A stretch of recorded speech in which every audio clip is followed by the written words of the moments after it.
ओम जयंती मंगला काली भद्रकाली कपालिनी दुर्गा क्षमा शिवा धात्री स्वाहा स्वधा नमोस्तुते भगवत्यै नमः पराम्बिकायै नमः। चलिए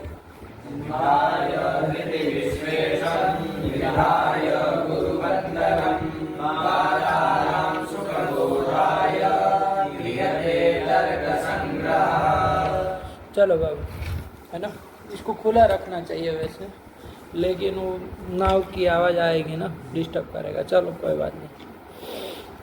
तो चलो, क्या देख रहे थे बाबू हम लोग? लिंगम त्रिविधम, 3 पाठ लगाए आप लोग? नहीं आया समझ में? आ गया, अच्छे से बैठ गया। न्याय बोधिनी पदकृत्य। तो चलिए, लिंग जो है वो 3 प्रकार का होता है, बताया है कि नहीं है? क्या 3 प्रकार बताए बाबू? व्यतिरेकी। उसमें अन्वय व्यतिरेकी लिंग किसको कहते हैं भैया? तो क्या लक्षण बना दिया उसका?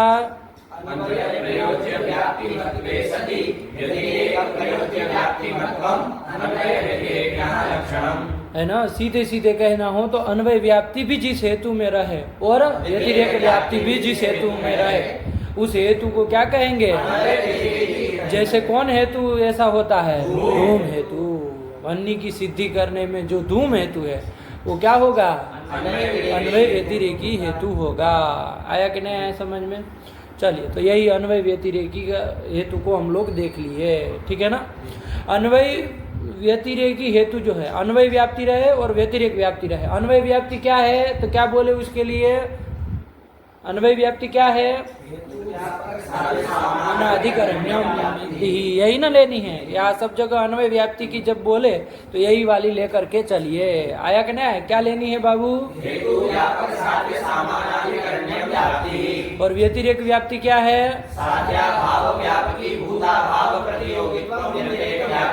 ये दोनों व्याप्ति है बाबू धूम हेतु में रह रही है।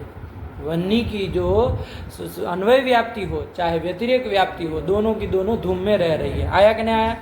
अन्वय व्याप्ति कैसे रह रही है? एक बार समन्वय करके बोलो, तब फिर पता चले ना। खाली कह देने से तो होगा नहीं। करो समन्वय। क्या करोगे?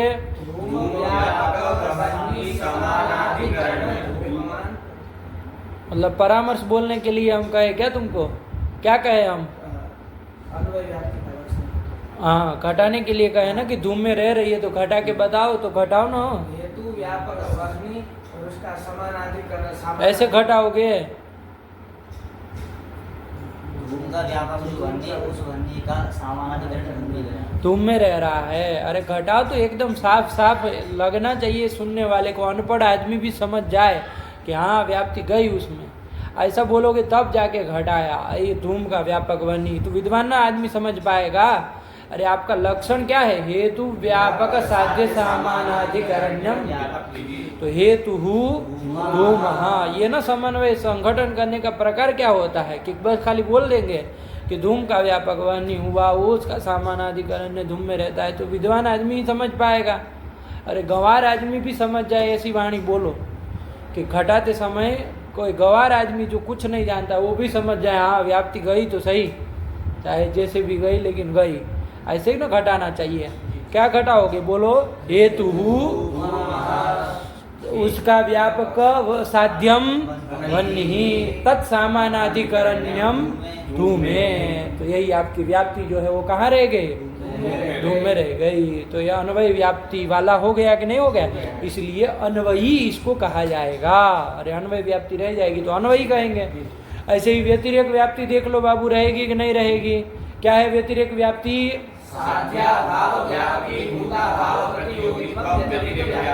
तो घटाओ इसको भी। साध्यो साध्याभाव तद व्यापकी भूत अभाव होगा कि नहीं होगा? वन्य भाव का व्यापकी भूत अभाव है कि नहीं है? कौन अभाव? कि इसमें कोई संदेह है वैद्य शरण? नहीं ना है कोई संदेह। उसका व्यापकी भूत अभाव धूमा भाव तत्प्रतियोगी धूमा प्रतियोगित्वम धूमे। तो प्रतियोगित्व रूप जो व्याप्ति है व्यतिरेक व्याप्ति वो भी धूम में चली गई, इसलिए इस हेतु को व्यतिरेकी भी कहा जाएगा। तो अन्वयी भी हुआ व्यतिरेकी भी हुआ, है ना। अरे अन्वय व्याप्ति के रहने के कारण अन्वयी कहलाएगा और व्यतिरेक व्याप्ति होने के कारण व्यतिरेकी कहलाएगा। तो ऐसा ये जो धूम हेतु है वो अन्वय व्यतिरेकी हो जाएगा। आया कि नहीं? ये कहलाएगा। लगा? नहीं आया? चलिए, तो कोई ऐसी नहीं ना कोई समस्या है पिछले पाठ में? तो चलो अब दूसरा जो हेतु है उसकी ओर हमको आगे बढ़ना है ना। क्या दूसरा हेतु बताया था? केवलान्वयी। केवलान्वयी हेतु को देखना है। तो नाम से ही देख लो बाबू, केवल अन्वयी, केवल अन्वय व्याप्ति ही जिसमें रहे, केवल और केवल रहे उस हेतु को क्या कहेंगे? हेतु कहेंगे। नाम से ही पता चल जा रहा है। आया कि नहीं? लक्षण भी बनाना होगा तो आप लोग बना ही देंगे। क्या बना दोगे बाबू? सती व्यतिरेक प्रयोज्य जो व्याप्ति है, क्या है वो व्याप्ति बाबू? भाव व्यापकी भूता भाव प्रतियोगित्वम। इस व्याप्ति से जो शून्य हो, आया कि नहीं? और अन्वय प्रयोज्य व्याप्ति मत हो। अन्वय प्रयोज्य व्याप्ति क्या है? इस व्याप्ति मत हो, ऐसा जो हेतु है वो केवलान्वयी है। चलो आ ही रहा है, इसमें कोई अब ज्यादा व्याख्यान की कोई आवश्यकता नहीं। इसी बात को उन्होंने मूल में लिख दिया, अन्वय मात्र व्याप्तिकम केवलान्वयी। क्या लिख दिए? कि अन्वय मात्रम व्याप्ति ही यस्मिन। क्या समास कर लोगे? मात्रम व्याप्ति ही यस्मिन, कि अन्वय मात्र व्याप्ति है जिसमें। बहुरी समास न करेंगे, क लगने से नहीं पता चल रहा है, बहुरी समास कर रहे हैं। अन्वय मात्रम व्याप्ति ही यस्मिन, अन्वय मात्र व्याप्ति है जिसमें। अन्वय मात्र, मात्र कह देने से क्या समझ में आया? व्याप्ति नहीं है, व्यतिरेक व्याप्ति से शून्य है। आया कि नहीं? तो अन्वय मात्र व्याप्ति कम केवलान्वयी, है ना। अन्वय मात्र व्याप्ति वाला जो हेतु होगा उसको केवलान्वयी कहे। इसके अनुसार भी लक्षण बोलना हो तो वैसे ही बोल दो, क्या करना है उसमें? अन्वय मात्र व्याप्तिकत्वम केवलान्वयी न लक्षणम। नहीं बन जाएगा? अरे बात वही है, चाहे जैसे बोलो। नहीं आया? क्या बोल दोगे? अन्वय मात्र व्याप्तिकत्वम केवलान्वयी न लक्षणम। नहीं आया? चलो ये कर लिया। तो और ऐसा हेतु कौन होगा भैया? धूम हेतु तो ऐसा होगा नहीं। पर्वतो वन्यमान धूमात में जो वन्य की सिद्धि करने वाला जो धूम हेतु है वो केवलान्वयी होगा क्या? क्यों नहीं होगा? व्याप्ति रहती है। अभी अभी हम लोग समन्वय करके देखे, उसमें व्यतिरेक व्याप्ति भी रहती है, व्यतिरेक व्याप्ति से शून्य नहीं है। आया कि नहीं? इसलिए वो केवलान्वयी नहीं कहलाएगा। तो चलो कौन होगा बताओ जरा। तो क्या कौन सा हेतु बताया जो केवलान्वयी है? प्रमेयत्व हेतु। आया कि नहीं? ये प्रमेय किसकी सिद्धि करने में? क्योंकि सिद्धि करने में जो प्रमेयत्व हेतु है वो केवलान्वयी हेतु कहलाएगा। आया कि नहीं? क्या अनुमान स्थल का क्या प्रयोग किया बाबू? पटवत। अरे दृष्टांत को भी जोड़े रहो, क्या करना है? क्या बन जाएगा? इसमें पक्ष साध्य हेतु दृष्टांत चारों चीज बताओ जरा। कौन बताएगा? आयुष बताओ तुम। पक्ष हो गया घट, और साध्य हो गया अभिधेयत्व, हाँ, और हेतु हो गया प्रमेयत्व। प्रमेयत्व और दृष्टांत हो गया पट। अरे पट वत, वत तो तुल्य अर्थ में किया ना, दृष्टांत क्या हुआ? पट हुआ।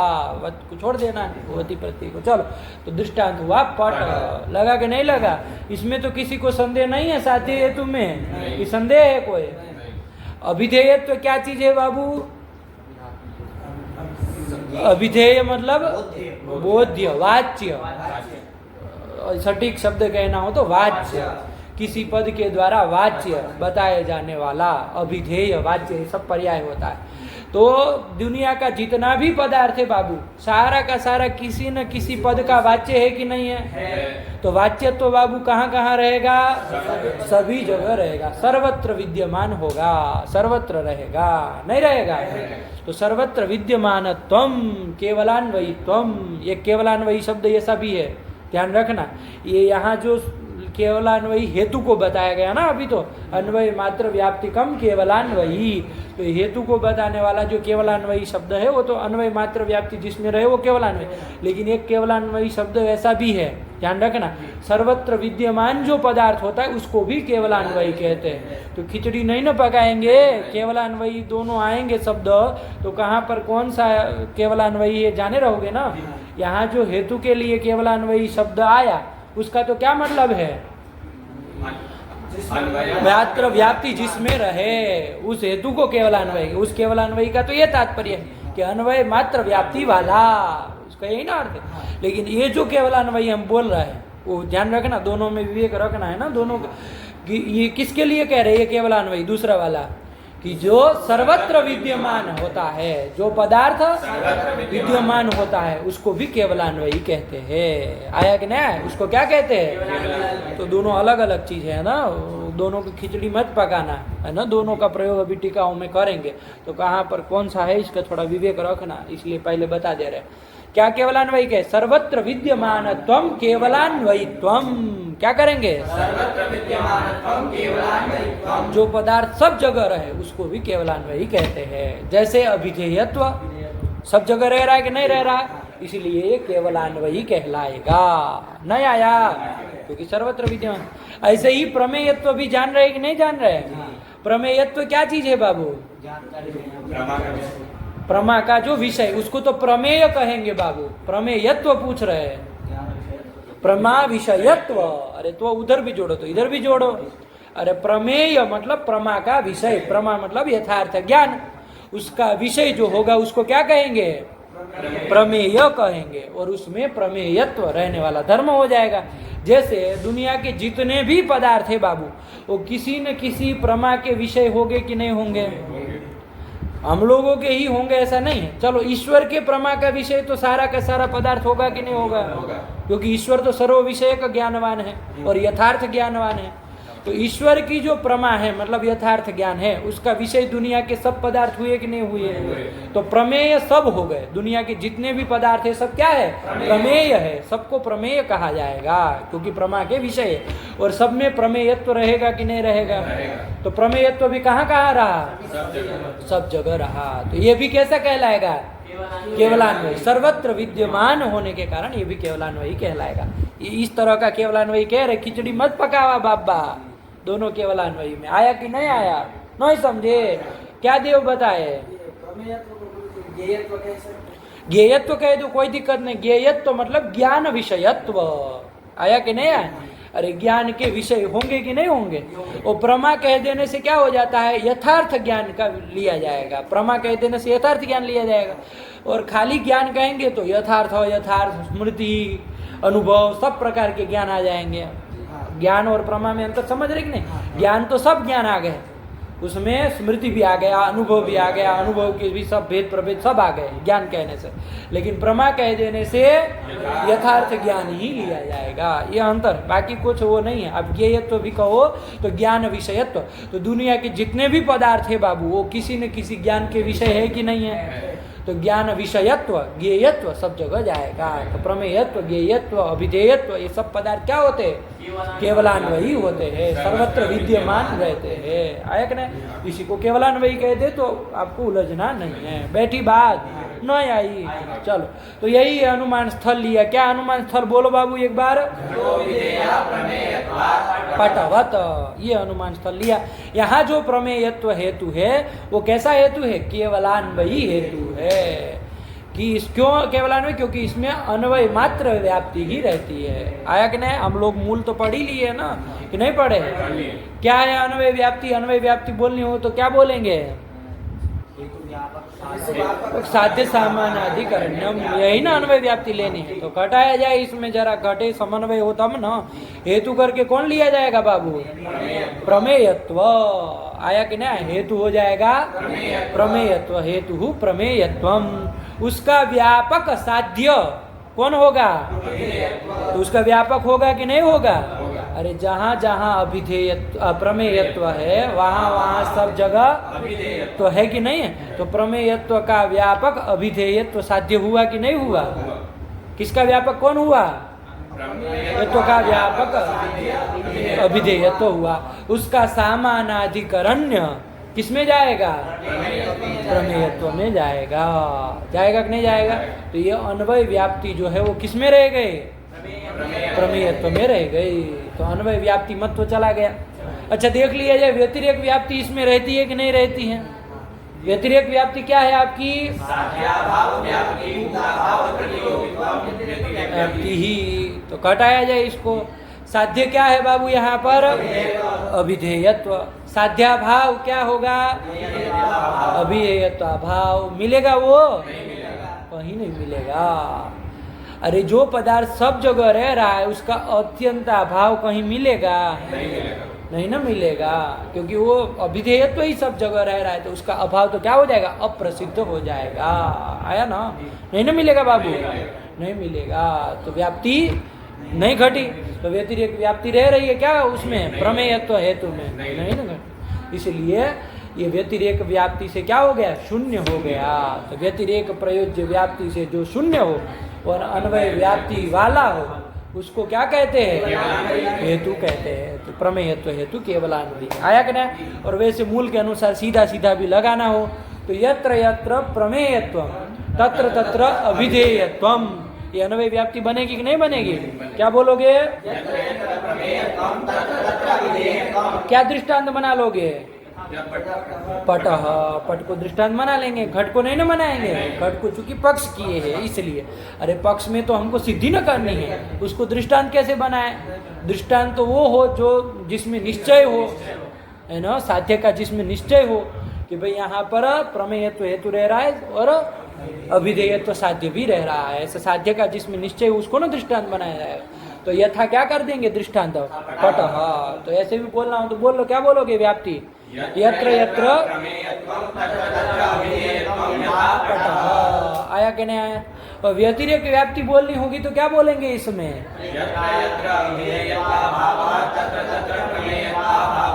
मिलेगा ऐसा कहीं? कोई दृष्टांत मिलेगा? क्यों नहीं मिलेगा? क्यों दृष्टांत नहीं मिलेगा? क्योंकि अभिधेयत्व सर्वत्र विद्यमान, सर्वत्र विद्यमान है। तो क्या हो गया? दृष्टांत क्यों नहीं मिलेगा? अभाव कहीं नहीं मिलेगा। आया कि नहीं आया? अरे सभी पदार्थों में प्रमेयत्व और अभिधेयत्व रहते, तो उसका अभाव कहीं नहीं मिलेगा।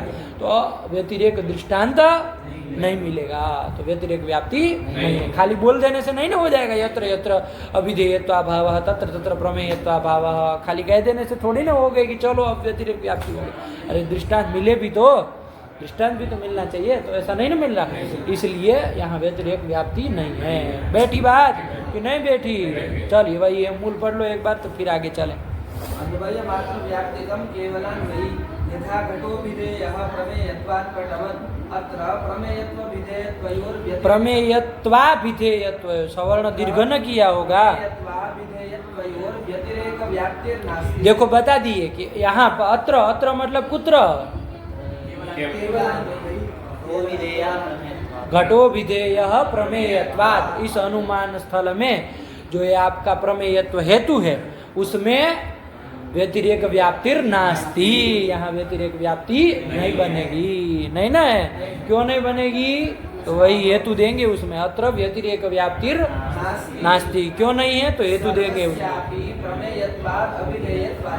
क्योंकि सभी पदार्थ प्रमेय है और अभिधेय है, तो सब में प्रमेयत्व रहेगा, अभिधेयत्व रहेगा। तो कहीं पर उसका अभाव मिलेगा नहीं। तो व्यतिरेक अभाव घटिता व्याप्ति व्यतिरेक व्याप्ति होती है।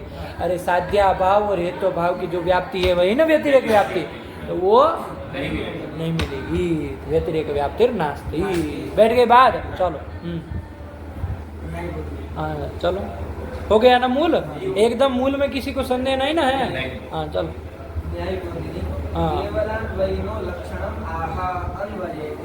केवलान्वयिन लक्षणम आह। केवलान्वयी का लक्षण अब बताने जा रहे हैं। चलो। व्यतिरेक व्याप्ति शून्यत्वे सति अन्वय व्याप्तिमत्वं केवलान्वयित्वं। नहीं आया? किस लड़के को नहीं आ रहा है? ये प्रयोज्य कुछ नहीं जोड़ रहे, सीधा ही कर दे रहे। क्या कर दे रहे हैं? व्यतिरेक व्याप्ति शून्यत्वे सति अन्वय व्याप्तिमत्वं केवलान्वयिनः लक्षणम्। कर लोगे ना? तो साध्याभाव व्यापकी भूताभाव प्रतियोगित्व रूप व्यतिरेक व्याप्ति शून्यत्वे सति, यही ना व्यतिरेक व्याप्ति है, तो उसको बोल के कर दो।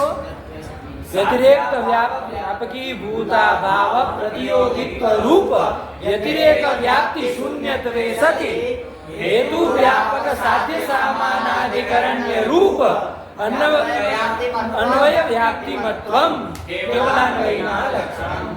स्पष्ट कर दो एकदम से कि कोई इधर उधर भगे नहीं। आया कि नहीं? चलो हो गया, बहुत हो गया। अथवा केवलान्वयी साध्यकत्वं हेतोः केवलान्वयित्वं साध्य। अच्छा, अथवा करके कुछ दूसरा बता रहे हैं।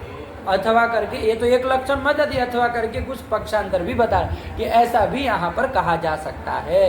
क्या? तो ध्यान से पढ़ो। अथवा केवलान्वयी साध्यकत्वं हेतोः केवलान्वयित्वं। हाँ, ये लक्षण कर दो, ध्यान रखो। ये तो केवलान्वयी का ये लक्षण किया। क्या किया बाबू? व्यतिरेक व्याप्ति अन्वय व्याप्ति मत्वम केवलान्वयित्वम। वही न लक्षणम, ये न कहा। अब इसका ये सभी लक्षण कर सकते हैं। क्या कर सकते हैं? तो अथवा करके ध्यान से लगाओ तो जरा। केवलान्वयी साध्यकत्वं हेतोः केवलान्वयित्वं। हाँ, ये केवलान्वयी हेतु का ये लक्षण कर दो। क्या? केवलान्वयी साध्यकत्वम, ये लक्षण कर दो। क्या कर दो? साध्यकत्वम केवलान्वयी न लक्षणम। केवलान्वयी है साध्य जिसका, ऐसे हेतु को केवलान्वयी हेतु कहते हैं। देखो यहाँ 2 बार केवलान्वयी आ रहा है, इसलिए हम पहले ही आपको कह दिए केवलान्वयी है साध्य। तो यहाँ जो केवलान्वयी बोल रहे हैं ना, वो केवलान्वयी कौन सा? सर्वत्र विद्यमानत्व रूप केवलान्वयी तो लेना है आपको। आया कि ना? तो केवलान्वयी मतलब सर्वत्र विद्यमान है साध्य जिसका, ऐसा भी लक्षण आप कर सकते हैं। आया कि ना? उस हेतु को केवलान्वयी हेतु कहा जाए। ठीक हुआ कि नहीं हुआ? नहीं समझे? यही लक्षण बना रहे, ध्यान से लगाओ। क्या कह रहे हैं? केवलान्वयी साध्यकत्वं हेतोः केवलान्वयित्वं। ये हेतु जो केवलान्वयी लिंग है, उसका लक्षण क्या बनाया जाए? केवलान्वयी साध्यकत्वम। आया कि नहीं? क्या कर दोगे? केवलान्वयी साध्यकत्वम। क्या मतलब इसका बाबू? केवलान्वयी साध्य है जिस हेतु का। बहुरी समास कर लेना। क्या कर लोगे? केवलान्वयी साध्य है जिस हेतु। केवलान्वयी मतलब बाबू तो विद्यमान है साध्य जिस हेतु का। तो देखो यहाँ पर हेतु कौन है? प्रमेयत्व। तो उसका जो साध्य है, कौन है साध्य? वो सर्वत्र विद्यमान है कि नहीं है? मतलब केवलान्वयी है कि नहीं है? तो केवलान्वयी साध्य है, अभिधेयत्व साध्य है जिस हेतु का। ऐसा हेतु कौन हुआ? प्रमेयत्व। तो उसको केवलान्वयी कहते हैं। ऐसा भी लक्षण आप बना सकते हैं। धूम हेतु को कह पाएंगे क्या केवलान्वयी? नहीं कह पाएंगे। धूम हेतु को केवलान्वयी नहीं कह पाएंगे, क्योंकि उसका जो साध्य है बाबू, कौन है साध्य उसका? वन्य। वो केवलान्वयी है क्या? सर्वत्र विद्यमान है क्या? अरे वो तो 4-5 जगह रह रहा है, जलरथ में कहाँ रह रहा है? नहीं ना रहा। तो इसलिए वो केवलान्वयी साध्यक हेतु वो नहीं हुआ, तो उसको केवलान्वयी हेतु नहीं कहेंगे। लगा कि नहीं लगा? ये भी लक्षण कर सकते हैं। ठीक हुआ? चलो पढ़ो पढ़ो। साध्ये केवलान्वयित्वं च अत्यन्ताभावा प्रति। हाँ, ये देखो वो स्पष्ट भी किए कि यहाँ साध्य में जो केवलान्वयित्व हम बोल रहे हैं, वो केवलान्वयित्व कौन सा वाला? अत्यन्ताभाव प्रति। सर्वत्र विद्यमान है, तो हम उसको ही वो दूसरी भाषा में कह रहे हैं, उसको भी समझा रहे हैं। लेकिन कौन सा वाला? विद्यमानत्व रूप। ये जो साध्य में हम केवलान्वयित्व बोल रहे हैं, वो केवलान्वयित्व कौन सा होगा? विद्यमानत्व रूप होगा। आया कि नहीं आया? हेतु में जो केवलान्वयी हेतु बोल रहा है, वो कौन सा? वो अन्वय मात्र व्याप्तिकत्व रूप केवलान्वयित्व बोल रहा है। लगा कि नहीं लगा? दोनों में अंतर करके रखना।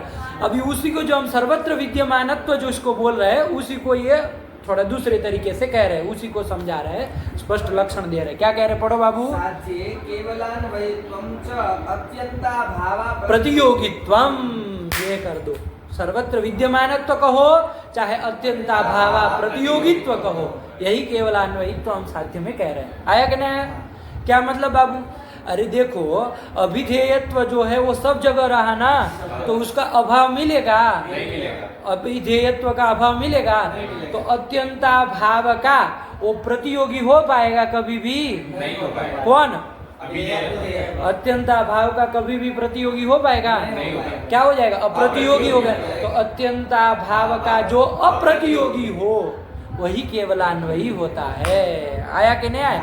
जैसे घट को केवलान्वयी नहीं कह सकते, क्योंकि घटा भाव तो हमको मिलता है कि नहीं मिलता है। जैसे अभी यही भूतल पर घटा भाव है, तो घट क्या हो गया? वो घट के अत्यंता भाव का क्या हो गया? घट प्रतियोगी हो गया, अप्रतियोगी नहीं हुआ।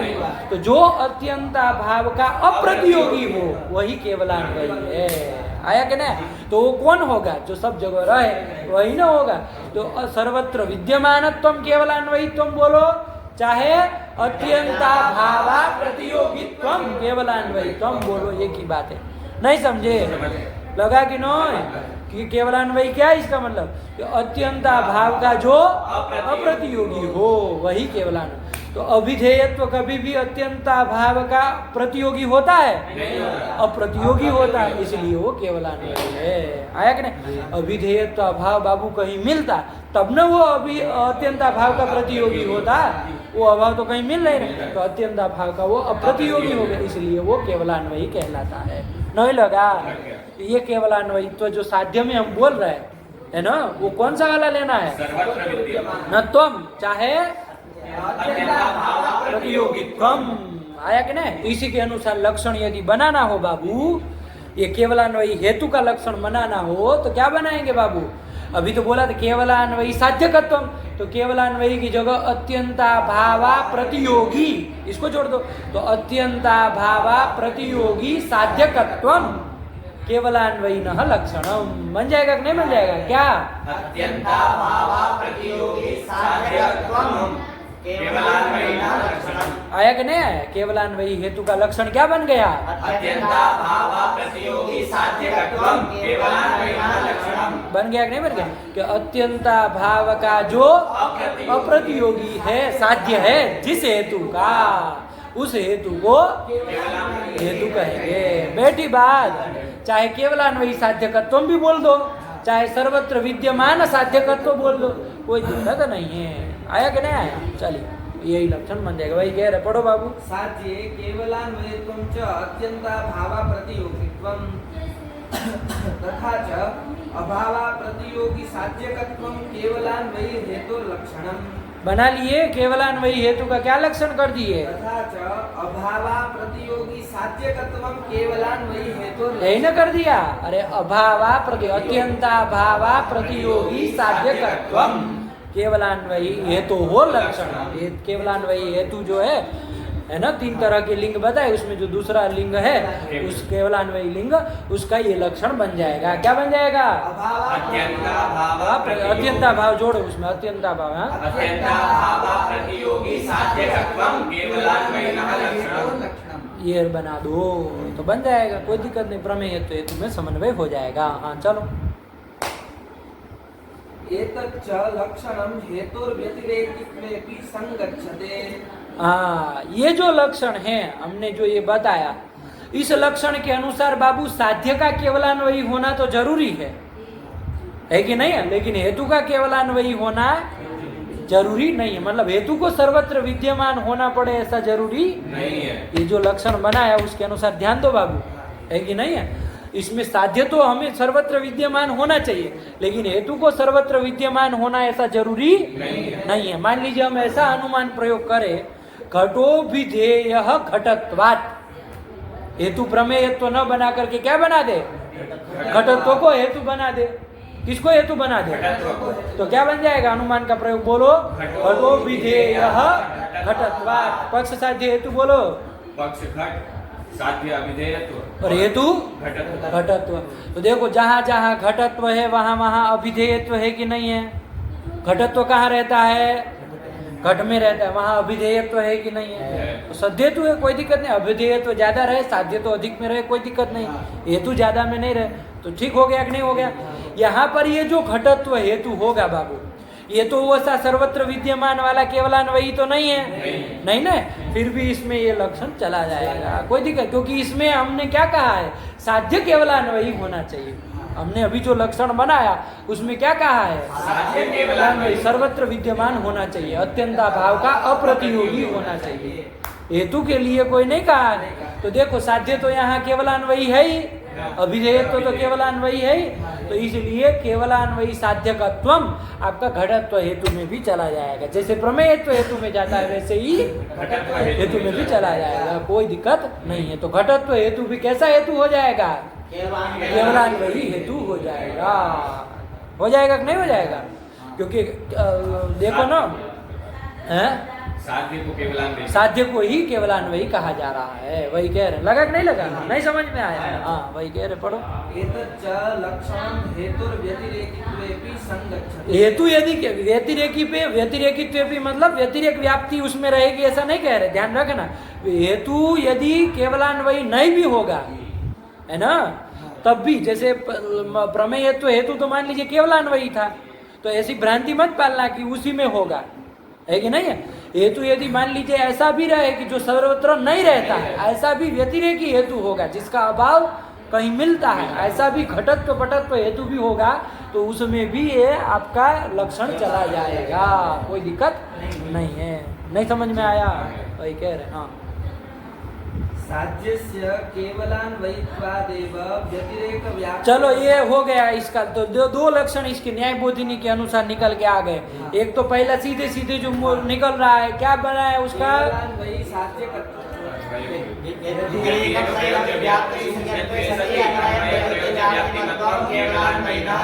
ये कर दिए, ये तो मूल से आ ही रहा था, साफ साफ नहीं आ रहा था। और दूसरा इन्होंने ऐसे भी करके कर दिया। क्या कर दिया?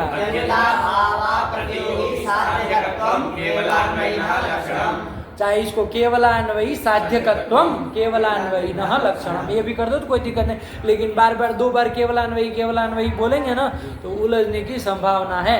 इसलिए केवलान्वयी का जो अर्थ है सर्वत्र विद्यमान, चाहे अत्यंताभावा प्रतियोगी, उसी को जोड़ के बोलेंगे तो खिचड़ी नहीं पकाएंगे। वरना दो दो बार आएगा तो आप कहेंगे लक्ष्य में भी केवलान्वयी बोल रहे, लक्षण में भी केवलान, लेकिन दोनों है अलग। ये आपको स्पष्ट कर दिए। नहीं आया?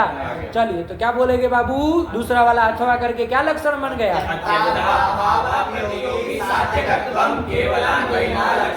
यही तो हो जाएगा। आया कि नहीं? साध्य का अत्यंताभावा प्रतियोगी होना जरूरी है, हेतु का वो होना जरूरी है कि नहीं है। तो मान लीजिए घटत्व भी हेतु आप कर लेंगे तो वहां भी ये लक्षण चला जाएगा, कोई दिक्कत नहीं है। और वो वाला भी चला जाएगा जो पूर्व में कहा है, वो भी चला जाएगा घटत्व हेतु में। क्या दिक्कत है? अरे अन्वय व्याप्ति न घटत्व हेतु में रहेगी, व्यतिरेक व्याप्ति रहेगी क्या? व्यतिरेक व्याप्ति क्या है आपकी? तो साध्य कौन है यहाँ पर? साध्य तो अभिधेयत्व ही है, उसका अभाव मिलेगा तो नहीं जाएगा उसमें। व्यतिरेक व्याप्ति घटत्व हेतु में भी नहीं जाएगी, आएगा नहीं? तो व्यतिरेक व्याप्ति से शून्य हो गया। और अन्वय व्याप्ति तो रह ही रही है, नहीं रह रही है। हेतु व्यापक साध्य हेतु करके कौन लोगे? घटत्व का, उसका व्यापक अभिधेयत्व है कि नहीं है? अरे घटत्व तो घट में रह रहा, अभिधेयत्व पूरे संसार में रह रहा है, आया कि नहीं? तो उसका व्यापक साध्य हुआ और उसका सामानाधिकरण्य घटत्व में आ जाएगा। तो अन्वय व्याप्ति तो रह ही रही है, तो कोई दिक्कत नहीं है। तो कहने का तात्पर्य बाबू, हेतु यदि केवलान्वयी नहीं भी होगा तो भी वो हेतु कहला सकता है। ध्यान रखना, आप दोनों में अंतर करना।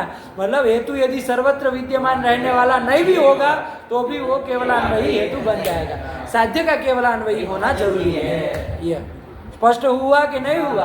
दोनों लक्षण कोई लड़का बोलेगा, क्या बोलो? व्यतिरेक प्रयोज्य व्याप्ति शून्यत्वे सति अन्वय प्रयोज्य व्याप्तिमत्वम केवलान्वयिनः लक्षणम लक्षणम अत्यंताभावा प्रतियोगी साध्यकत्वम केवलान्वयिनः लक्षणम। बस चलो चलो, बहुत हो गया, आया ना?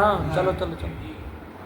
साध्यस्य केवलान्वयित्वादेव व्यतिरेक व्याप्तेरभावात् अन्वय मात्र व्याप्तिकम केवलान्वयी इति मूलकारोक्तम लक्षणम उपपन्नम। ये मूल कारोक्त जो लक्षण है अन्वय मात्र व्याप्तिकम केवलान्वयी, वो हमने जो ये दूसरा लक्षण बनाया उसके अनुसार भी उपपन्न हो जाएगा। मूल के साथ हमारा कोई विरोध नहीं होगा, क्योंकि हमने क्या कहा कि साध्य को केवलान्वयी तो होना चाहिए, तो कहा ना। तो इससे क्या निकल जाएगा कि व्यतिरेक व्याप्ति तो कभी रहेगी नहीं, क्योंकि जब साध्य आपका केवलान्वयी होगा तो साध्याभाव मिलेगा नहीं, तो साध्याभाव व्यापकी भूताभाव प्रतियोगित्व रूप व्यतिरेक व्याप्ति उसमें रहेगी नहीं, तो अन्वय मात्र व्याप्ति ही रहेगी। तो ये मूल कारोक्त जो लक्षण है वो भी उपपन्न हो जाएगा, हमारा कोई मूल कार्य के साथ विरोध नहीं होगा। वही कह रहे, चलो पढ़ो, ध्यान से लगाओ पंक्ति बाबू, कोई शब्द छूट न जाए। केवलान्वयित्वाद् एव साध्य से केवलान्वयित्वाद् एव, हमने जो कहा साध्य केवलान्वयी होना चाहिए, तो उसके केवलान्वयी होने के कारण ही व्यतिरेक व्याप्तेः अभावात् व्यतिरेक व्याप्ति कभी भी जाएगी, चाहे हेतु घटत्व हो चाहे प्रमेयत्व हो, व्यतिरेक व्याप्ति उसमें जाएगी नहीं, क्योंकि व्यतिरेक व्याप्ति साध्याभाव से घटित है, साध्याभाव मिलना नहीं है, क्योंकि साध्य हमारा केवलान्वयी है, इसलिए व्यतिरेक व्याप्ति है अभावात् अन्वय मात्र व्याप्ति कम केवलान्वयी इति मूल आरोक्तम लक्षणम उपपन्नम, मूल कार्य ने जो लक्षण कहा था वो उपपन्न हो जाएगा, चाहे वो रखो लक्षण चाहे ये रखो, ये भी कर सकते हैं। आया कि नहीं आया? चलिए, लगा ना?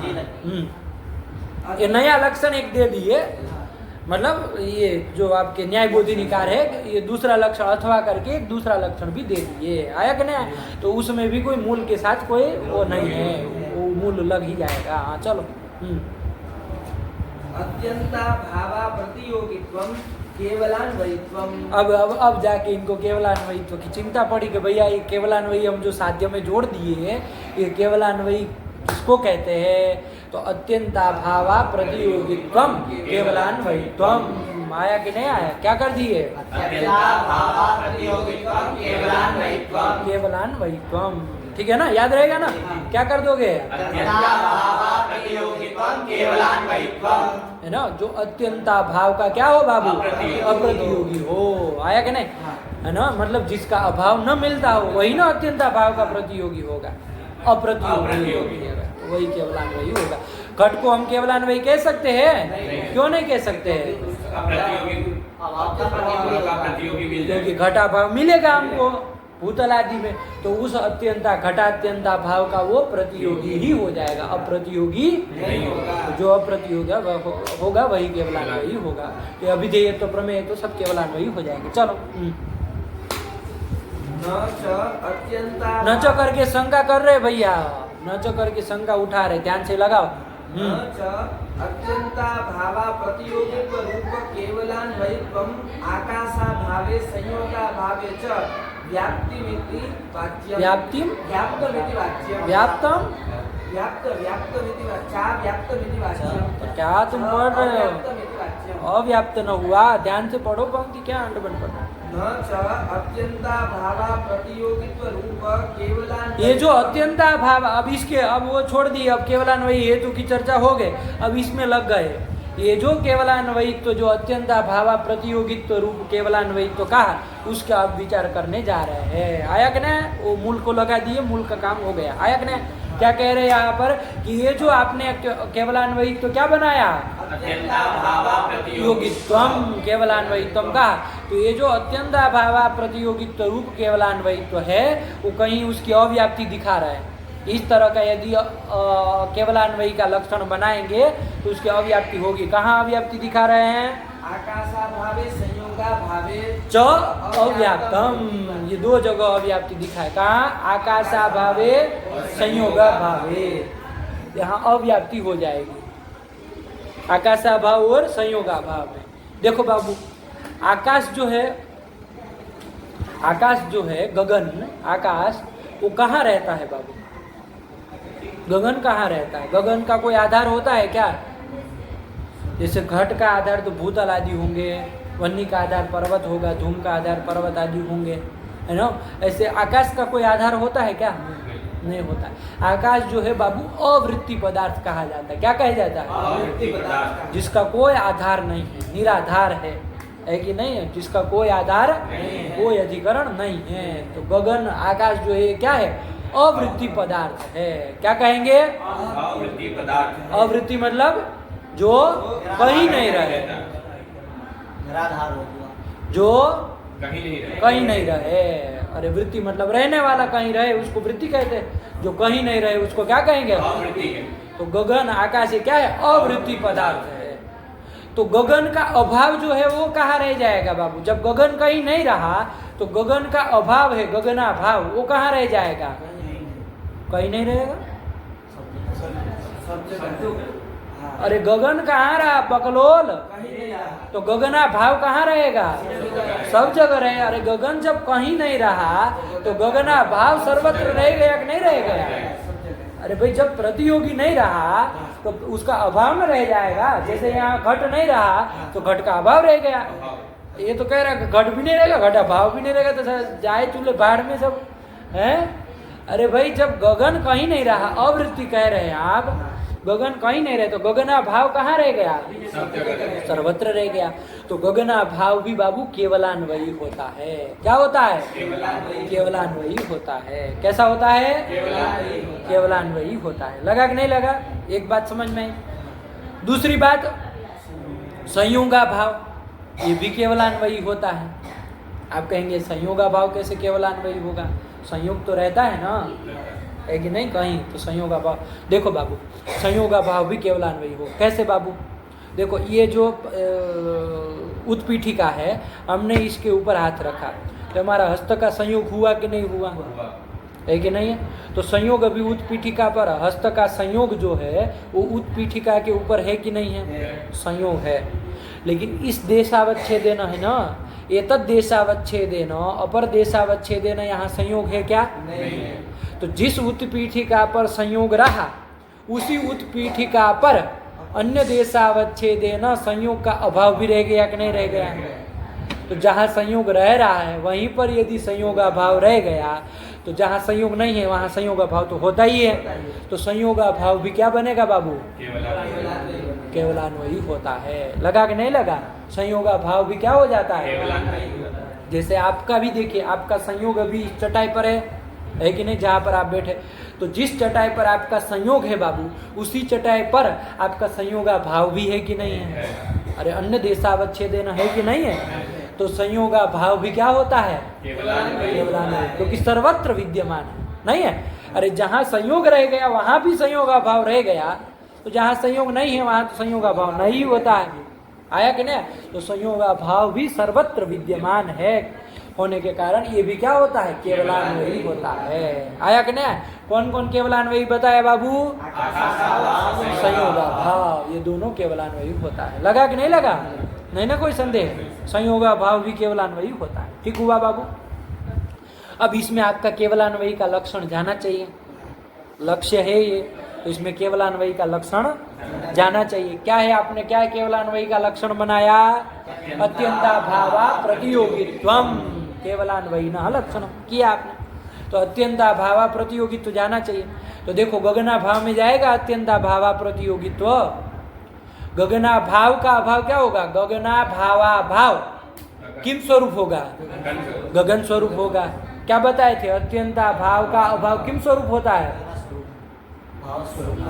प्रतियोगी स्वरूप होता है। क्या भाव स्वरूप, अत्यंता भाव का अभाव, तो गगना भाव का जो अभाव है वो किम स्वरूप होगा, गगन स्वरूप होगा। गगना भाव का जो अभाव है वो किम स्वरूप होगा, तो ये गगन जो है वो अप्रसिद्ध है क्या, गगन तो है ना, पदार्थ है कि नहीं है, तो गगना भावा भाव मिला कि नहीं मिला, मिल गया। अरे अभिधेय तो अभाव की तरह अप्रसिद्ध नहीं ना है, अभिधेय तो अभाव तो अप्रसिद्ध है, अभिधेय तो अभाव तो मिलता ही नहीं, होता ही नहीं है। लेकिन गगना भावा भाव किम स्वरूप हुआ, गगन स्वरूप हुआ, तो वो गगन तो होता है ना, पदार्थ तो है ना, तो अप्रसिद्ध नहीं ना हुआ। तो गगना भावा भाव का प्रतियोगी कौन होगा, गगना भाव। क्या पूछ रहे, ध्यान से सुनो शब्दों को, खाली बोल मत दो हाँ हाँ कर रहे हो। क्या पूछा हमने, गगना भाव का भाव, गगना भाव, गगना भावा भाव कौन, गगन के अभाव का अभाव। सुनते नहीं ना हो पदार्थ को, हम क्या पूछे, ध्यान दो इधर, हाँ हाँ करते हो खाली।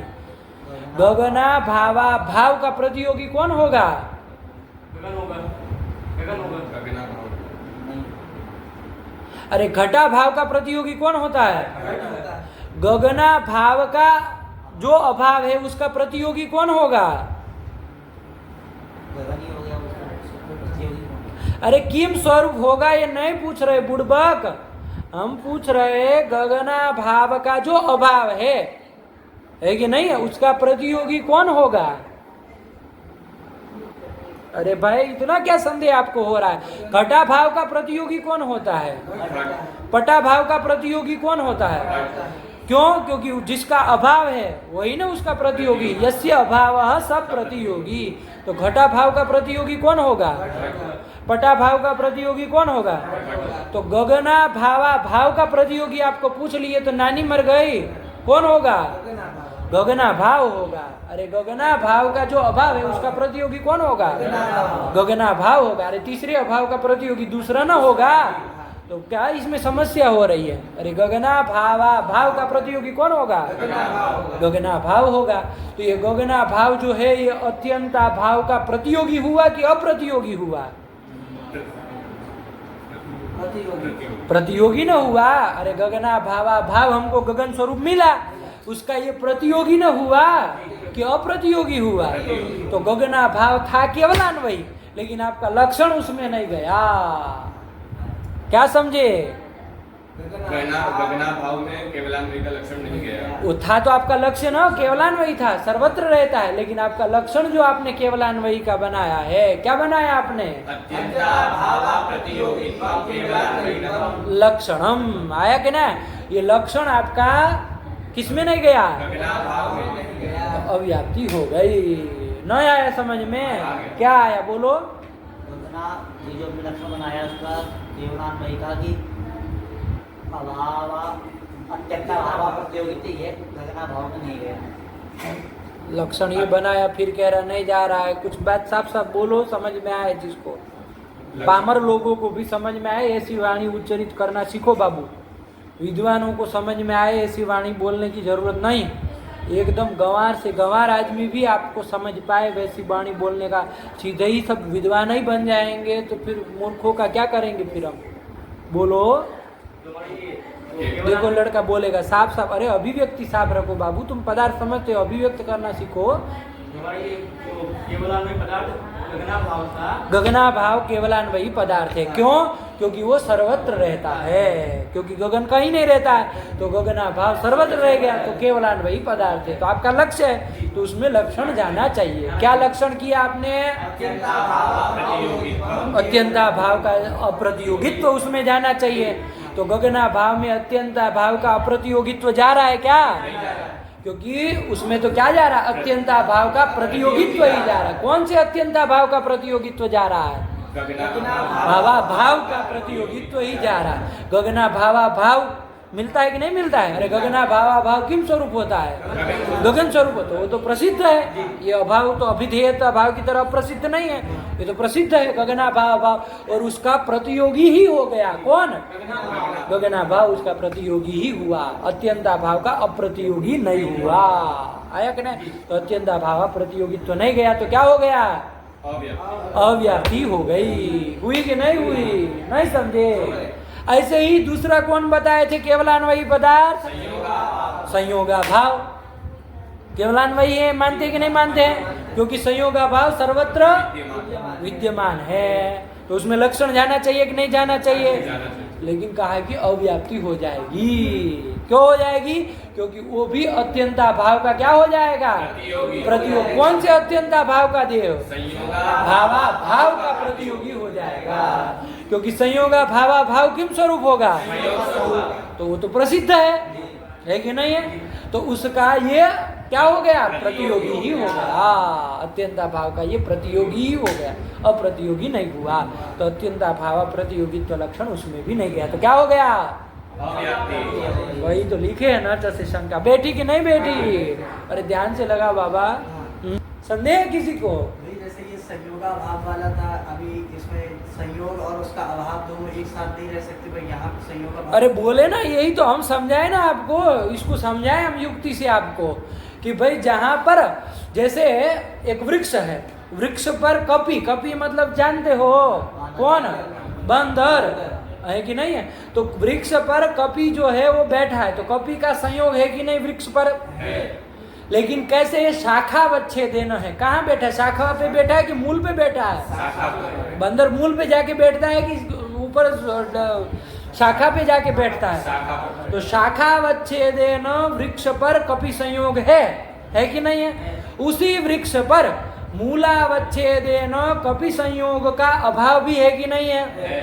तो जैसे जहां पर कपि संयोग रह गया बाबू, उसी वृक्ष पर कपि संयोग का भाव भी रह गया कि नहीं रह गया? तो जहां वहां कपि संयोग का भाव रह गया तो अन्यत्र तो यहाँ भूतल आदि में तो कपि संयोग का भाव है, उसमें तो कोई संदेह ही नहीं। आया कि नहीं आया? तो कपि संयोग का भाव सर्वत्र विद्यमान हुआ कि नहीं हुआ? तो वो भी केवलान्वयी है, इसमें कोई संदेह नहीं। गगना भाव केवलान्वयी है, चूंकि गगन जो है वो कहाँ रहता है बाबू? सब जगह रहता है, कहीं नहीं रहता है। गगन जो है वो अवृत्ति पदार्थ है, याद रखो उसका शब्द। गगन जो है वो क्या है? अवृत्ति पदार्थ है, कहीं कोई नहीं व्यवहार करता। कोई व्यवहार करता है कि गगनवत भूतलम, गगन वाला भूतल है।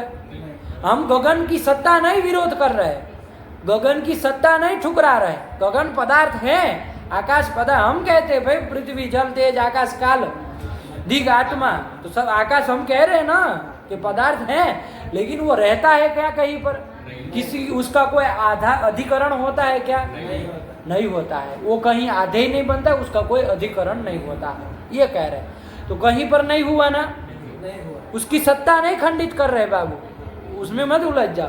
सत्ता नहीं खंडे, आकाश तो है ही, ब्रह्मा भी नहीं रोकेंगे उसको तो। लेकिन आकाश जो है उसका अधिकरण कोई हुआ क्या? नहीं हुआ। तो उसका अभाव सर्वत्र मिल जाएगा कि नहीं मिल जाएगा? घट में, पट में, भूतल में, सब जगह मिल जाएगा नहीं? तो वो भी सर्वत्र गगना भाव भी क्या हो गया? विद्यमान हो गया, तो वो भी केवलान्वयी हो गया। नहीं आया? तो इसी में तुमको संदेह हो गया क्या?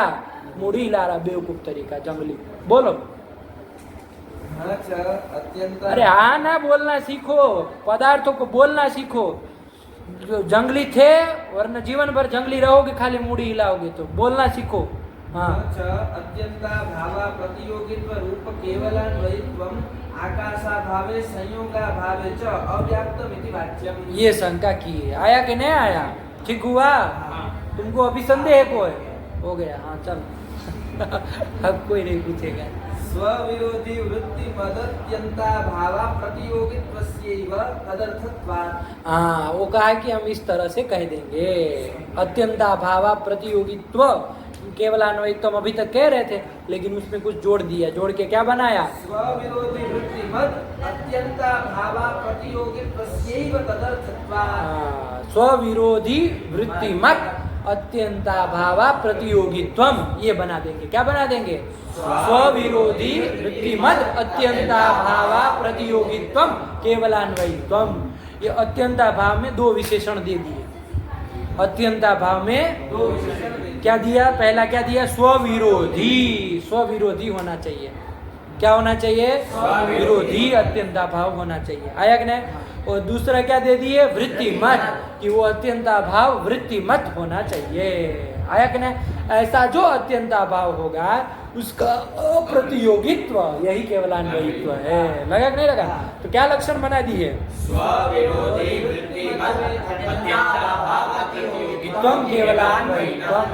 आया कि नहीं? ये कर देंगे। अब वारण किया जाए भैया, कैसे वारण होगा? अव्याप्ति न हो रही थी, किसमें अव्याप्ति हुई थी? भाव में। तो आकाशा भाव में पकड़ो बाबू, अव्याप्ति दी थी, और अव्याप्ति का वारण न होना चाहिए। तो आप तो पहले तो कह रहे थे अत्यंता भाव का अप्रतियोगी होना चाहिए, है कि नहीं? तो अव्याप्ति कैसे हो रही थी एक बार बोल लो तो फिर वारण करे। कैसे हो रही थी? गगना भाव में क्यों अत्यंता भाव? गगना भाव में क्या जा रहा था? अत्यंता भाव का वो प्रतियोगी ही हो जा रहा। कौन अत्यंता भाव का? भाव जो कि गगन स्वरूप पड़ता है, उस गगना भावा भाव का वो क्या हो जा रहा था? प्रतियोगी ही हो जा रहा था, इसलिए अव्याप्ति हो रही थी। तो अब वारण कर देंगे। क्या कहा कि वो अत्यंता भाव जो है वो कैसा होना चाहिए? वृत्ति मत होना चाहिए। क्या होना चाहिए? वृत्ति मत होना चाहिए। क्या होना चाहिए? वृत्ति मत मतलब वृत्ति वाला, वो अत्यंता भाव होना चाहिए। अब आप कौन सा अत्यंता भाव ले रहे थे? भाव ले रहे थे ना? अरे तब न जाके प्रतियोगिता उसमें जा रही थी।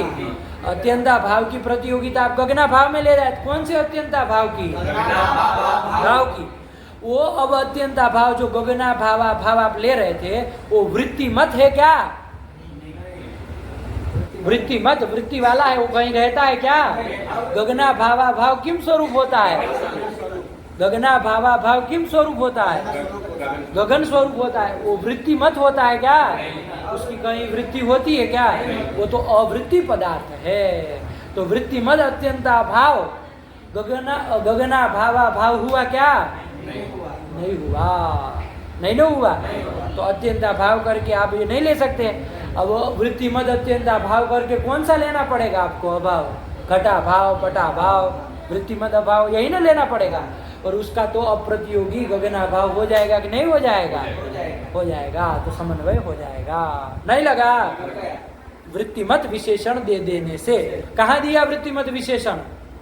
अत्यंता भाव में दे देंगे। बकलोल कहाँ दे देंगे? अत्यंता भाव में। कि भाई अत्यंता भाव जो है वो कैसा होना चाहिए? वृत्ति मत होना चाहिए। जो भी अत्यंता भाव पकड़ो वो कैसा होना चाहिए? वृत्ति मत होना चाहिए, कहीं रहने वाला होना चाहिए, अवृत्ति नहीं होना चाहिए, वृत्ति मत होना चाहिए। आया कि नहीं? अब बताओ, अव्याप्ति देने के लिए आपने अत्यंता भाव करके कौन सा भाव पकड़ा था?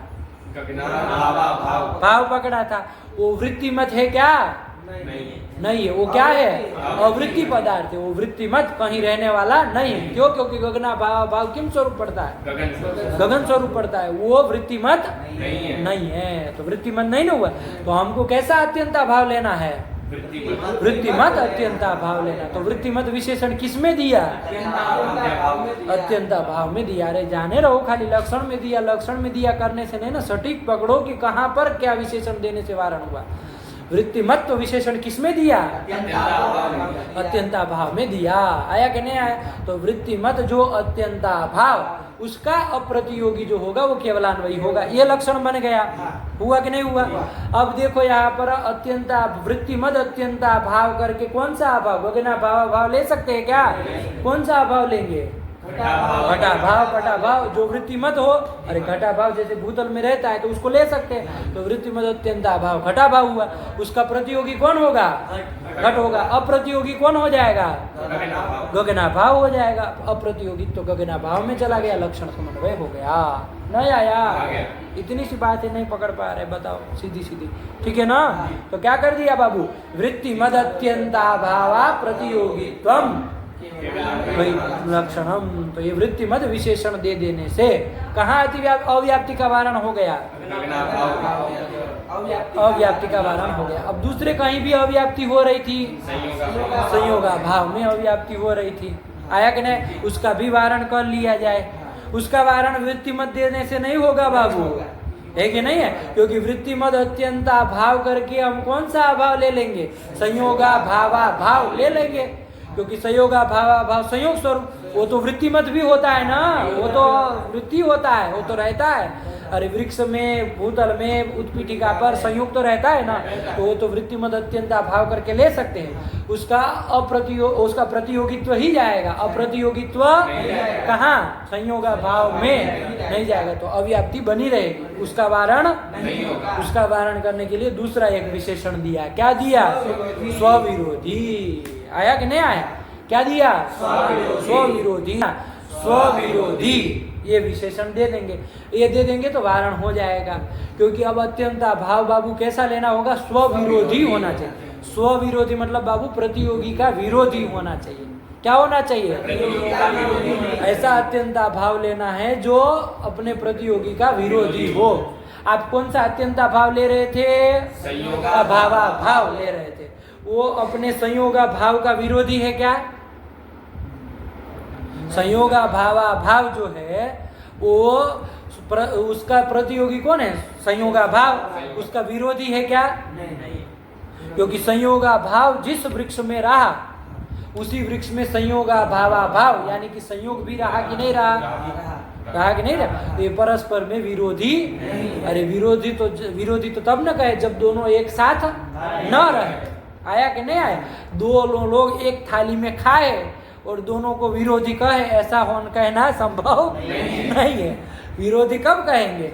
जब दोनों का एक साथ रहना संभव तब ना उसको विरोधी कहा जाएगा। आया कि नहीं? आप लोग में भी देखिए, विरोधी किसको कहते हैं? अरे वो कहते हैं ना, दो विरोधी होते हैं तो कहते हैं ना भैया वो आदमी वहाँ आएगा तो हम नहीं आएंगे। तब ना विरोधी कहा जाएगा कि उसके साथ वहाँ एक ही टेबल पे बैठ के खाना खा रहा है और विरोधी कहलाएगा, वो विरोधी नहीं होता है। आया कि नहीं आया? तो विरोधी किसको कहेंगे बाबू? जो साथ साथ न रहे उसको ना विरोधी कहा जाएगा। तो यहाँ पर जो अत्यंता भाव आप ले रहे, अव्याप्ति देने के लिए कौन सा अत्यंता भाव लिया था? संयोगा भाव लिया था। वो आपका स्वविरोधी है क्या? संयोगा भाव का विरोधी है क्या? संयोगा भाव जिस वृक्ष में रह रहा है वहीं पर संयोगा भावा भाव भी रह रहा है, जो कि संयोग स्वरूप है, वो भी रह रहा है। तो वो स्व का विरोधी नहीं हुआ ना। तो स्व विरोधी अत्यंता भाव कौन लिया जाएगा? संयोगा भाव भाव तो नहीं लिया जाएगा। कौन सा लिया जाएगा? घटा भाव लिया जाएगा। घटा भाव तो घट का विरोधी है ही। घट जहाँ रहता वहाँ घटा भाव नहीं रहता, घटा भाव जहाँ रहता वहाँ घट नहीं रहता है। तो दोनों परस्पर में विरोधी है। तो स्व विरोधी अत्यंता भाव करके कौन लेंगे? उसका प्रतियोगी कौन होगा? घट होगा। और अप्रतियोगी संयोगा भाव हो जाएगा कि नहीं हो जाएगा? अप्रतियोगी तो चला जाएगा, तो समन्वय हो जाएगा। नहीं आया? घंटा एक लगा दिए सामान्य चीज में। चलो बोलो क्या बना दिया?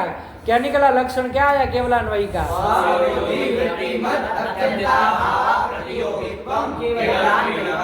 केवलान्वयी न लक्षणम। केवलान्वयी तुम बोल दो चाहे केवलान्वयी न लक्षणम बोल दो, कोई दिक्कत नहीं। वारण हो गया।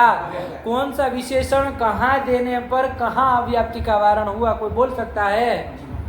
बोलो बोलो, तुम बोलो।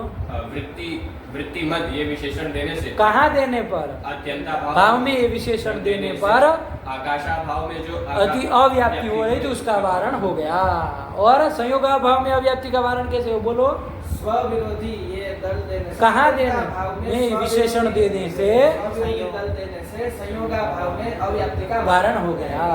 यही तो कर दिया। नहीं आया? चलिए तो लक्षण क्या बन गया?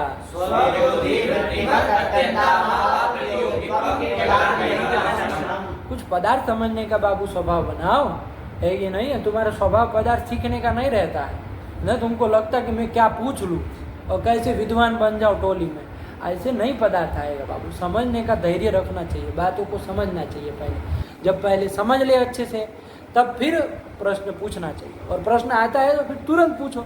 अब मुंह बना के बैठोगे तुम बंदर की भांति। हमको जब हम तो चेहरे ना देख रहे हैं कि भाई किसको कहाँ पहुँचा है। अब वो अव्याप्ति समझाने के बाद उत्तर में जब जा रहे तब तुम अव्याप्ति ही तुमको नहीं लगी है, मुँह बना रहे हो, पूछ नहीं रहे हो।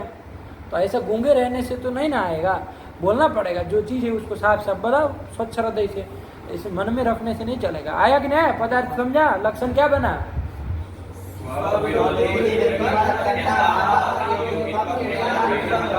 केवलान्वयी न लक्षण। चलो यही कर लिया। पढ़ो पढ़ो पढ़ो। स्वविरोधी वृत्तिमत अत्यंता भावा प्रतियोगित्वस्यैव तदर्थत्वात्। वारण हो जाएगा ना दोनों जगह अव्याप्ति का। चलो हाँ।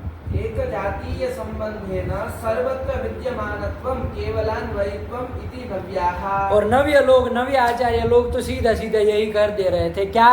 एक जातीय संबंधेन, मतलब एक संबंधी न स्वरूप आदि को एक संबंध से जो सर्वत्र विद्यमान हो, सर्वत्र रहे, उसी को केवलान्वयी कहते हैं। इति नव्याः, ऐसा नव्य लोग कह देते हैं। आया कि नहीं आया? वही कहे। नहीं आया? वो तो सीधा सरल है ना। जैसे अभिधेयत्व है, देख लो, एक स्वरूप संबंध से वो सर्वत्र विद्यमान है कि नहीं है, इसलिए वो केवलान्वयी है। प्रमेयत्व एक स्वरूप संबंध सर्वत्र विद्यमान है कि नहीं है, वो केवलान्वयी है। गगना भाव में घटा लो, वो भी स्वरूप संबंध से सर्वत्र विद्यमान है कि नहीं है?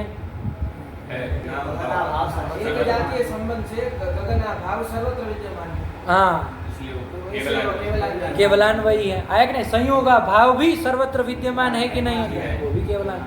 इस लक्षण में तो कोई दिक्कत ही नहीं है, सब जगह घट जाएगा। आया कि नहीं? वो अत्यंत अभाव प्रतियोगित्व रूप यदि लक्षण करते तो अव्याप्ति दो जगह थी, लेकिन उसका वारण भी इन्होंने कर दिया। तो वो भी लक्षण रखो, चाहे ये भी बोलो, कोई दिक्कत नहीं। क्या दो लक्षण बन जाएगी केवलान्वयी के? बोलो।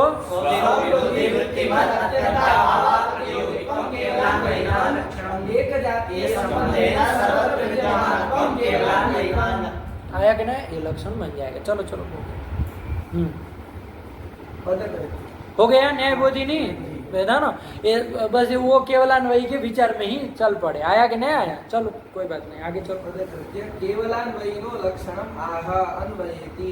हाँ चलो, अन्वयेनैव ये पदकृत्य आ गया। हाँ पदकृत्य क्या बोले, बोलो तो। केवलान्वयिनो लक्षणम। अब आओ, अभी मूल के अनुसार चलेंगे एकदम से, है ना। तो चलो मूल में जो केवलान्वयी जो दूसरा हेतु था, खिचड़ी नहीं ना पकाओगे, केवलान्वयी शब्द जो कहाँ कौन सा कहा जा रहा है समझ लोगे। तो केवलान्वयी का लक्षण कह रहे हैं, तो कौन से केवलान्वयी का? आपकी कम केवलान्वयी, केवलान्वयी लिंग का, हेतु का, जो दूसरे नंबर का था उसका लक्षण कर रहे हैं। चलो हाँ, केवलान्वयिनो लक्षणम आह अन्वयेति। अन्वयेति, अन्वयेनैव व्याप्तिर्यस्मिन् स तथा। अन्वयेन एव व्याप्ति ही यस्मिन्, अन्वय प्रयोज्य व्याप्ति है जिसमें, अन्वय प्रयोज्य ही व्याप्ति है जिसमें। तृतीया का प्रयोज्यत्व अर्थ करते हैं ना, तो अन्वयेन एव व्याप्ति यस्मिन्, ये वो जोड़ दिए, इसका मतलब व्यतिरेकेण व्याप्ति मत ये नहीं है। तो अन्वयेन एव व्याप्ति ही यस्मिन् स तथा, उस हेतु को क्या कहेंगे? केवलान्वयी हेतु कहेंगे, जो अन्वय प्रयोज्य व्याप्ति वाला ही होता है, व्यतिरेक प्रयोज्य व्याप्ति वाला नहीं होता। मूल का वो समास बता रहे और कुछ नहीं। चलो, प्रमेयत्वाभिधेयत्वयोर व्यतिरेक व्याप्तिं निराकरोति। ये जो प्रमेयत्व और अभिधेयत्व की जो व्यतिरेक, अन्वय व्याप्ति तो बनती है लेकिन व्यतिरेक व्याप्ति इन दोनों की नहीं न बनती है, तो उसको निराकरोति, निराकरण उसका कर रहे हैं। मूल में कर रहे हैं, क्या कह के कर रहे हैं? अत्रेति। अत्रेति, मूल में क्या है? अत्र करके, विधेयतो व्यतिरेक व्याप्ति नास्ति। इसके द्वारा क्या कर रहे हैं? इस ग्रंथ मूल के अनुसार क्या कर रहे हैं? अभिधेयत्व और प्रमेयत्व की व्यतिरेक व्याप्ति का निराकरण कर रहे हैं, है ना, निराश कर रहे हैं। चलो हाँ, अभिधेयत्व साध्य कानुमान। अत्रेति, अत्रेति कहा ना, तो अत्र मतलब कुत्र? तो प्रमेयत्वाद, इस अनुमान में, तो वही कह रहे हैं अभिधेयत्व साध्य का अनुमाने। अत्र मतलब इति अनुमाने, तो उसी को बता रहे अत्र करके। हाँ, इति अनुमाने। कौन अनुमान है? शब्द क्या? अत्रेति। अरे पढ़ो ना बाबा ग्रंथ को, मुंह क्या ताक रहे हो हमारा? अभिधेयत्व साध्य का माने, यही कह रहे वो, अभिधेयत्व है साध्य जिस अनुमान में, उस अनुमान में अत्र का अर्थ लगा रहे हैं। अभिधेयत्व साध्य का अनुमान इत्यर्थः। हाँ, कुतः तन्निषेधो निषेधः अतः। कुतः तन्निषेध? अरे आपने मूल में कहा कि व्यतिरेक व्याप्ति नास्ति, यहाँ पर अभिधेयत्व और प्रमेयत्व की व्यतिरेक व्याप्ति नहीं है। तो क्यों भाई? कुतः क्यों नहीं है? प्रश्न होगा ना, केवल कह देने से तो काम नहीं चलेगा, हेतु देना पड़ेगा कि नहीं देना पड़ेगा? वही कह रहे, प्रश्न उठा है, कुतः तन्निषेधः अतः तत्र हेतुमाह। इसलिए तत्र हेतुमाह, क्या कह के हेतु? सर्वस्येति। सर्वस्येति, मूल में क्या आया? सर्वस्यापि प्रमेयत्वात् अभिधेयत्वाच्च। हेतु दिया, व्यतिरेक व्याप्ति नहीं है। क्यों नहीं है भैया? क्योंकि सभी जगह अभिधेयत्व और प्रमेयत्व रह रहा है, तो अभिधेयत्व अभाव और प्रमेयत्व अभाव कहीं नहीं मिलेगा, नहीं ना मिलेगा, इसलिए व्यतिरेक व्याप्ति नहीं है। तो हेतु दे रहे उसमें। हाँ चलो, पदार्थ मात्रस्य इत्यर्थः। सर्वस्य मतलब पदार्थ मात्रस्य, सर्वस्य प्रमेयत्वाद अभिधेयत्वाद, मतलब पदार्थ मात्र के प्रमेयत्व अभिधेयत्व होने के कारण। हाँ चलो, अभी तथा च सकल पदाभिधेयत्वस्य ईश्वर प्रमा विषयत्वस्य च अत्यन्ताभावा प्रतियोगित्व रूप केवलान्वयित्वेन तदभावा प्रसिद्धया तद्घटित व्यतिरेक व्याप्तिर न संभवत्येवेति भावः। यही बताए कि यहाँ व्यतिरेक व्याप्ति नहीं संभव होगी। क्यों नहीं होगी? ध्यान से शब्दावली लगाओ। तथा च सकल पदाभिधेयत्वस्य, ये अभिधेयत्व को बताए। अभिधेयत्व लगा सकल पदाभिधेयत्व। अरे दुनिया के जितने भी पदार्थ है, किसी न किसी पद के द्वारा वो अभिधेय होगा कि नहीं होगा? तो सकल पदाभिधेयत्व कहाँ रहेगा? सर्वत्र रहेगा। और दूसरा क्या कहे? यही अभिधेयत्व है, सकल पदाभिधेयत्व, उसमें स्पष्ट करके बोल दिया कि सकल पदों के द्वारा जो अभिधेय है उसमें अभिधेयत्व रहेगा। तो सकल पदाभिधेयत्व, और दूसरा ईश्वर प्रमा विषयत्वस्य, ये प्रमेयत्व को बता दिए। ईश्वर प्रमा विषयत्व, अरे बता रहे हैं उसको स्पष्ट करके कि ईश्वर की जो प्रमा मतलब यथार्थ ज्ञान, उसका विषय इस दुनिया के सब पदार्थ होते हैं। तो ईश्वर प्रमा विषयत्व कहाँ रहेगा? सब जगह सब जगह रहेगा। तो सकल पदाभिधेयत्व और ईश्वर प्रमा विषयत्व ये क्या कहाँ रहेगा? सब सर्वत्र जगह रहेगा। तो पढ़ो सकल पदाभिधेयत्व सकल पदाभिधेयत्वस्य ईश्वर प्रमा विषयत्वस्य च अत्यंता भावा प्रतियोगित्व रूप केवलान्वयित्वेन। हाँ, ये दोनों केवलान्वयी है। केवलान्वयी कौन सा केवलान्वयी? अत्यंता भावा प्रतियोगित्व रूप, मतलब सर्वत्र विद्यमानत्व रूप केवलान्वयी है कि नहीं है? अरे सर्वत्र न विद्यमान है तो दोनों अत्यंता भाव के क्या हो गए? अप्रतियोगी। ऐसे ये दोनों क्या है? केवलान्वयी है। तो इनका अभाव कहीं मिलेगा? नहीं मिलेगा। ये तो इनका अभाव कहीं नहीं मिलेगा। तो अत्यंता भाव से घटित जो आपकी व्यतिरेक व्याप्ति है, क्या है व्यतिरेक व्याप्ति? साध्या भाव व्यापकी भूता भाव प्रतियोगित्वम। तो ये अत्यंता भाव से घटित न है, तो ये व्याप्ति कभी भी यहाँ मिलेगी? नहीं मिलेगी। वही कह रहे हैं। च अत्यंता भावा प्रतियोगित्व रूप केवलान्वयित्वेन तद अभावा प्रसिद्धया। उनका अभाव अप्रसिद्ध हो जाए, क्योंकि यही सब जगह रह रहे, इनका अभाव अप्रसिद्ध हो जाएगा। हाँ, तद घटित व्यतिरेक व्याप्ति न संभवत्येवेति भाव। वो अभाव घटित जो व्यतिरेक व्याप्ति है, साध्या भाव और हेत्व भाव घटित जो व्यतिरेक व्याप्ति है, वो यहाँ संभव नहीं होगी। इति भाव, यही मूल ग्रंथ का तात्पर्य है। लगा कि नहीं लगा? यही आया कि नहीं आया? चलो, और हो गया? चलो, तो ये तो मूल को लगा है, कोई वैसी बात नहीं थी, लेकिन ये लगा ना सब बातें क्या क्या कहे। तो चलो यही है। तो क्या बन गया लक्षण? केवलान्वयी हेतु का क्या लक्षण बन गया? स्वविरोधी वृत्तिमत। क्या पूछे हम? क्या पूछे हम? केवलान्वयी का लक्षण। केवलान्वयी का लक्षण मतलब क्या पूछे हम? हेतु का केवलान्वयी हेतु का लक्षण बोलो, ये पूछे। तो कहाँ स्वविरोधी लगा रहे हो? व्यतिरेक प्रयोज्य व्याप्ति शून्यत्वे सति अन्वय प्रयोज्य व्याप्तिमत्वम केवलान्वयः लक्षणम्। ऐसा हेतु कौन हेतु है जो केवलान्वयी बनेगा? प्रमेय। प्रमेयत्व हेतु। आया कि नहीं आया?